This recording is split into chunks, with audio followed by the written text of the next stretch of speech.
न अच्छे लोगों के साथ हमेशा बुरा क्यों होता है? गीता में श्री कृष्ण ने दिया है अर्जुन को इसका जवाब। श्री कृष्ण ने अर्जुन को जवाब देते हुए समझाए हैं, यह बात लोगों को उनके कर्मों का फल हमेशा मिलता है। गीता सार। आपने महसूस किया होगा कि जो लोग अच्छे कर्म करते हैं वह परेशान रहते हैं, वही जो बुरे कर्म करते हैं वह खुशी से रह रहे होते हैं। अच्छे कर्म करने वाले परेशान होते हैं कि आखिर उन्हें इतनी परीक्षा क्यों देनी पड़ रही है, जबकि जो धर्म की राह पर में है वह खुश है और जिंदगी का लुत्फ उठा रहे हैं। अगर आपके मन में भी यह सवाल आया है तो आज हम आपको इसका जवाब देंगे। यह जवाब वो है जो भगवान गीता में लिखा है और श्री कृष्ण ने अर्जुन को दिया था। भगवान गीता में वर्णित कथा के अनुसार जब भी अर्जुन के मन में कोई दुविधा होती थी तो वह श्री कृष्ण के पास पहुंच जाते थे।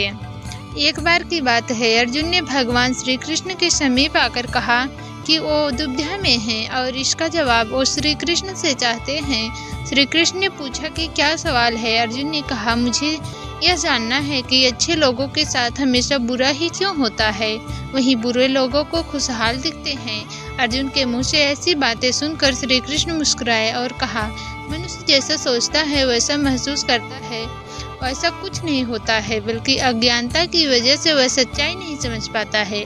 अर्जुन उनकी यह बात समझ नहीं पाए। इसके बाद श्री कृष्ण ने कहा, वो जानते हैं। श्री कृष्ण ने अर्जुन से कहा, पार्थ, मैं तुम्हें एक कथा सुनाता हूँ, उसे सुनकर तुम समझ जाओगे कि हर प्राणी को उसके कर्म के हिसाब से ही फल मिलता है।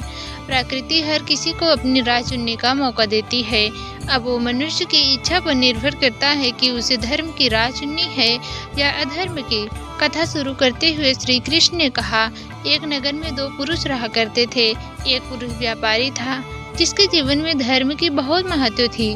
वह पूजा पाठ में यकीन रखता था तो हर रोज मंदिर जाता था और दान धर्म भी करता था और हर रोज भगवान की पूजा करता था। वहीं दूसरा पुरुष बिल्कुल विपरीत था, जो हर रोज मंदिर तो जाता था लेकिन पूजा करने नहीं, बल्कि मंदिर के बाहर से जूते चप्पल चुराने। उसे दान और धर्म से कोई लेना देना नहीं था। समय बीतता गया और एक दिन बहुत जोर की बारिश हो रही थी। इस वजह से मंदिर में पुजारी के अलावा कोई नहीं था। यह बात जब दूसरे पुरुष को पता चली तो उसने कहा कि ये सही मौका है मंदिर का धन चुराने का। पंडित से नजर बचाकर उसने मंदिर का सारा धन चुरा लिया। इस समय धर्म कर्म में विश्वास रखने वाला व्यक्ति भी मंदिर पहुंच गया। दुर्भाग्यवश मंदिर के पुजारी ने उसे ही पकड़ लिया और चिल्लाने लगा। वहाँ लोग एकत्रित हो गए और उसे बहुत मारा। किसी तरह वो बचते बचाते वहाँ से निकला तो दुर्भाग्य ने उसका साथ वहाँ भी नहीं छोड़ा। मंदिर के बाहर वह एक गाड़ी से टकरा गया और घायल हो गया। फिर वो व्यापारी लंगड़ाते हुए घर जाने लगा तो रास्ते में उसकी मुलाकात उस पुरुष से हुई जिसने मंदिर से धन चुराया था। उसने कहा, आज तो मेरी किस्मत चमक गई, एक साथ इतना सारा धन मिल गया। यह सब देखकर उसे बहुत बुरा लगा और उसने अपने घर से भगवान की सारी तस्वीर निकाल दी। कुछ सालों बाद दोनों पुरुष की मृत्यु हो गई। मरने के बाद जब दोनों यमराज की सभा में पहुंचे और पहले पुरुष ने दूसरे व्यक्ति को देखा तो उसे बहुत गुस्सा आया। उसने क्रोधित होकर यमराज से पूछ लिया, मैं तो हमेशा अच्छे कर्म करता था, दान में विश्वास रखता था, उसके बदले जीवन भर मुझे अपमान और दर्द ही मिला। और इस व्यक्ति को नोटों से भरी पोटली, आखिर ऐसा भेदभाव क्यों? इस पर यमराज ने कहा, पुत्र, तुम गलत समझ रहे हो। जिस दिन तुम्हारी गाड़ी से टक्कर हुई थी वह दिन तुम्हारे जीवन का आखिरी दिन था, परंतु तुम्हारे अच्छे कर्मों की वजह से तुम्हारी मौत सिर्फ एक छोटी सी चोट में बदल गई।